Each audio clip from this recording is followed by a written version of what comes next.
మీనరాశి వారి యొక్క వార ఫలాల గురించి తెలుసుకుందాం.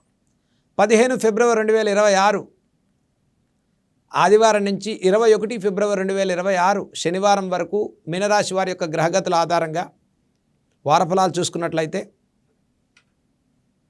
జన్మరాశిలో శనైశ్వరుడు, అర్ధాష్టమ బృహస్పతి, షష్టమ కేతువు, ఏకాదశి చంద్రకుజులు, ద్వాదశంలో రవి బుధ రాహు శుక్రులు సంచారం.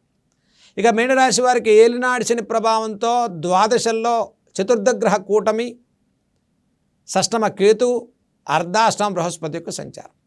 ప్రతి పనిలో కొంత ఆందోళనతో కూడుకున్న నిర్ణయాలు తీసుకోకండి. కొంత ఆలస్యం, ఒత్తిడి భారం పెరుగుతుంది. మనోభీష్టాలు సిద్ధిస్తాయి.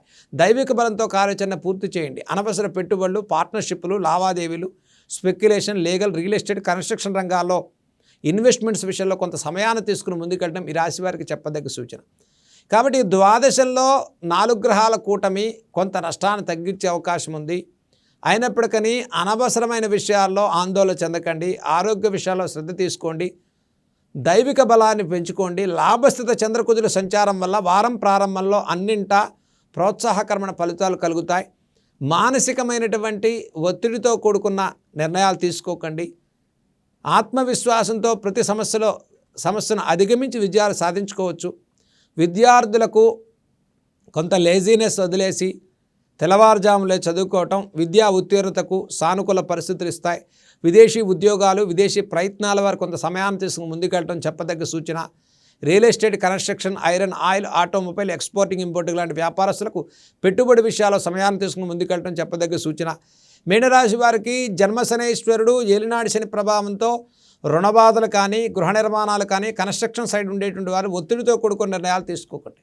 ద్వాదశంలో 4 గ్రహాల కూటమితో వారాంతంలో మీరు తీసుకోబోయే నిర్ణయాలు కొంత ఒత్తిడి గురి చేస్తాయి. శ్రమ, అలసట, ఒత్తిడి భారం, మానసిక ఆందోళన, ఆరోగ్యపరమైన విషయాలు, అనిశ్చిత వాతావరణం పెరగకుండా శ్రద్ధ తీసుకోండి. జీవితంలో పురోభివృద్ధి సాధించడం కోసం మీనరాశి వారు దైవిక బలంతో ముందుకెళ్ళటం ఈ రాశి వారికి చెప్పదగ్గ సూచన. దీర్ఘకాలిక అనారోగ్య సమస్యల నుంచి ఉపశమనాన్ని పొందుతారు. అన్యోన్య దాంపత్య విషయాల్లో వచ్చే అనిశ్చిత వాతావరణం తొలగిపోతుంది. ప్రతి వ్యవహారంలో కూడా ఒక దైవిక బలంతో ముందుకెళ్ళటం ఈ రాశి వారికి చెప్పదగ్గ సూచన. కాబట్టి గ్రహపాటు అనేది ఎలా ఉంటుంది అంటే, చిన్న చిన్న విషయాల్లో కూడా మనం అత్యధికమైన ఒత్తిడి, ఆందోళన పెంచుకోవటం వల్ల సమస్యను గురి చేసే అవకాశం గోచరిస్తుంది.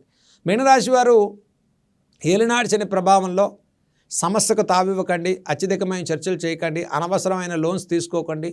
పార్ట్నర్షిప్లు చేయకండి. కొత్త వ్యవహారాల్లో తలదూర్చకండి. అనుభవపూర్వకమైనటువంటి కార్యాచరణ చేయండి. ప్రతి వ్యవహారంలో ఆచితూచి అడుగేయటం చెప్పదగ్గ సూచన. ఈ వారం ప్రారంభం నుంచి సానుకూల పరిస్థితులు ఉంటాయి.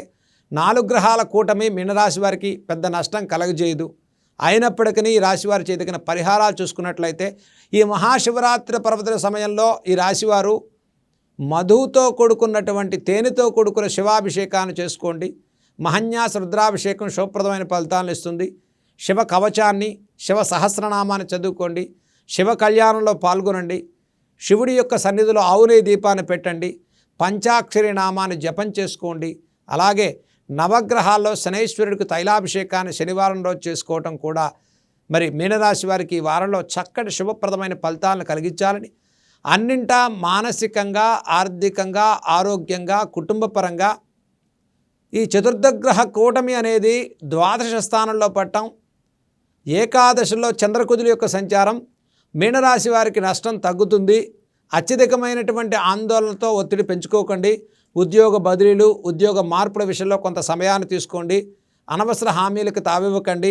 అన్యోన్య దాంపత్య విషయంలో వచ్చేటువంటి సమస్యలు అధిగమించి విజయాలు సాధించుకోవడం కోసం గురుబలంతో కూడుకున్న కార్యాచరణ ఈ రాశి వారికి శుభప్రదమైన ఫలితాలు కలిగించాలని ఆ పరమేశ్వరుని మనం కోరుకుందాం.